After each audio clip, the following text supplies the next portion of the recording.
O ex-comandante da Aeronáutica, Brigadeiro Carlos Almeida Batista Júnior, disse à Polícia Federal que a reunião realizada em dezembro de 2022, na qual o ex-presidente Jair Bolsonaro sondou a cúpula das Forças Armadas sobre um possível golpe de Estado, foi muito tensa. O ex-chefe da FAB comentou que não aceitou receber a minuta do golpe. Se levantou da mesa e deixou a sala antes. Já o ex-chefe do Exército, Marco Antônio Freire Gomes, chegou a afirmar que teria que prender Bolsonaro caso o ex-presidente tentasse um golpe. Dois grandes heróis. Nas redes sociais, o advogado de Bolsonaro, o sempre falante Fábio Weingarten, criticou o general Freire Gomes após o ex-comandante ter dito à Polícia Federal que nem se lembrava da data exata da reunião.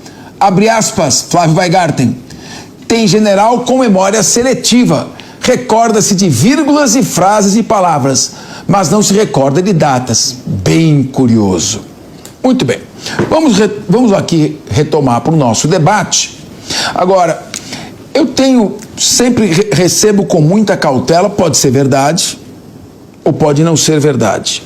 Eu recebo com muita cautela essas colaborações premiadas, principalmente quando são tomadas em meio a um clima de grande pressão. Nós lembramos do que aconteceu nas colaborações premiadas aí durante a Lava Jato, e que as pessoas ficavam presas durante muito tempo, longo período de tempo.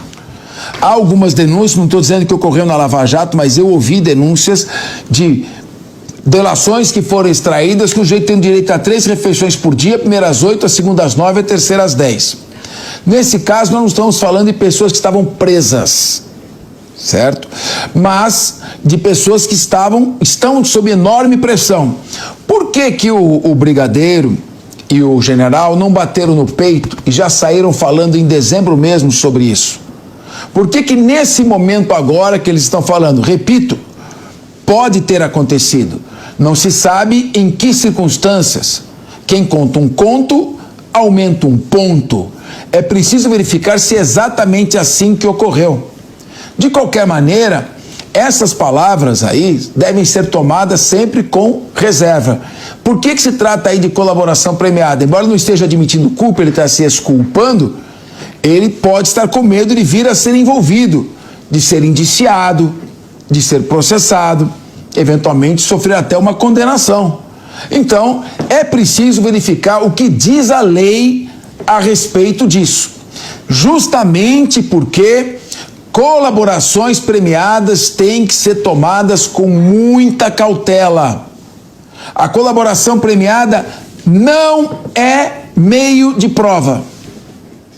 A colaboração premiada é um meio para se buscar a prova, mas ela não vale como prova. Então, claro que a polícia agora tem que ir atrás para confirmar esses relatos.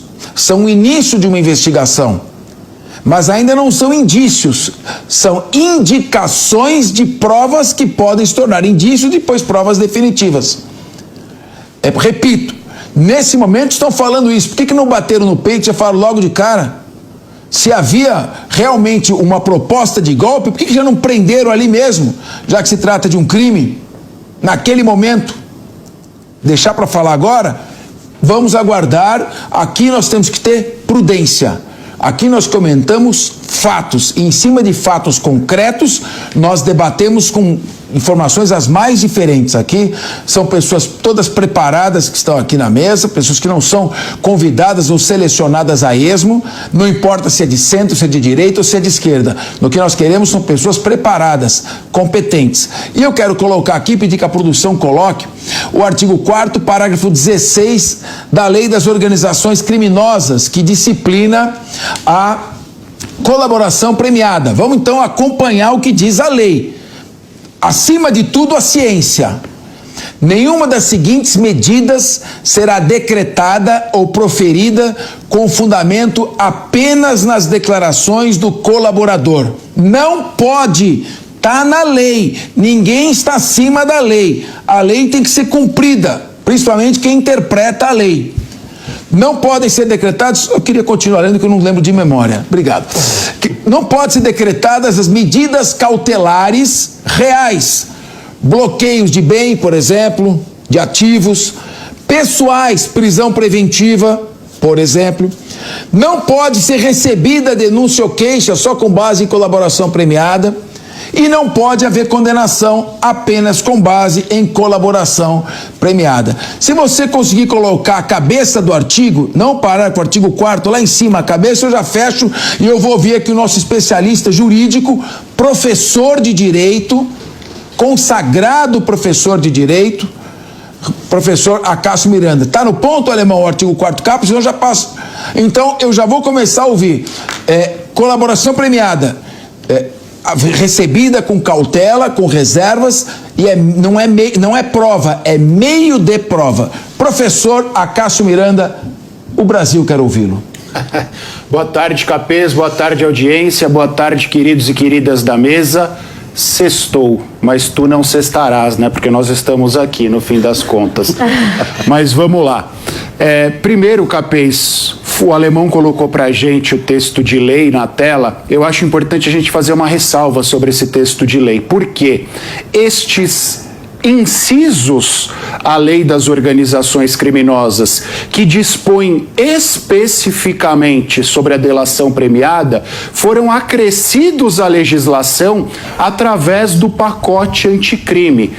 Os nossos telespectadores e os nossos ouvintes, obviamente, lembram que no Natal de 2019, o à época ministro da Justiça, Sérgio Moro, acrescentou ao Código Penal, ao Código de Processo Penal e a diversas leis penais especiais, algumas disposições que foram tratadas à época como pacote anticrime. E eu acho, vale a gente lembrar isso, porque no próximo domingo nós teremos os 10 anos da Lava Jato, que ele nessas disposições estava fazendo quase que uma meia-culpa.